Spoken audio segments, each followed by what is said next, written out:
name is Loren Kristick. I'm an engineering and mathematics educator at Energy Institute High School in Houston, Texas. I worked with Beyond Benign to pilot their Lemelson MIT JV and Venn team's green chemistry guide in my own classroom.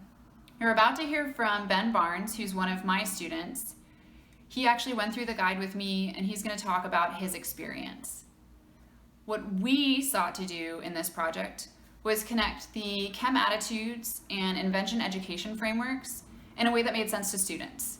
So we were looking for gains in the areas of interest in green chemistry, self-efficacy, and we were really looking to push the real-world content connection for students. Here's Ben with his experience. Hey guys. So I'd always thought of chemistry as a not very useful or applicable subject when it came to environmental sustainability. I didn't assume it could be nearly as important as the construction of a hydroelectric dam, for instance, or maybe a wind turbine or some solar panels, the more mechanical mainstream environmental engineering innovations, as they say. However, I came to the realization, in part through Beyond Benign and Lemelson MIT's Green Chemistry Guide, that chemistry actually has some seriously significant applications with respect to building environmentally conscious societies, specifically in the avenue of bioplastics. Now, bioplastics are basically just polymers made from renewable biomass sources, so they're far less destructive to the environment than traditional disposable plastics that we see today. And since material efficiency is a great way to increase sustainability, it was really interesting how much we were able to learn about this subset of materials that we call bioplastics throughout the 8 or so lessons of the Green Chemistry Guide.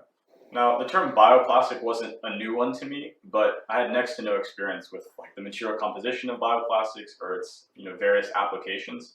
But throughout the course of this project, we were able to learn how bioplastics are made, learn how they're applied, and actually in our 7th meeting, we were able to make a bioplastic prototype, like a mold almost, from scratch. And that honestly gave me a lot of hope about what individual people can do to combat the dire plastic crisis of today.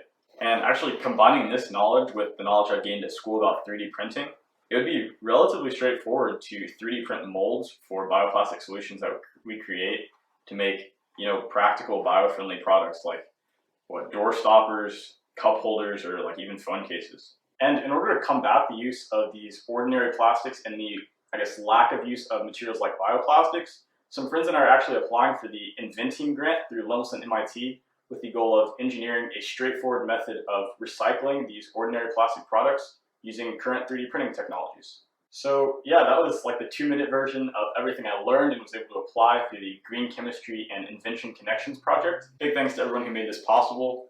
My name is Ben Barnes. I'm a senior at Energy Institute High School. Stay safe. Thanks for watching. Take care.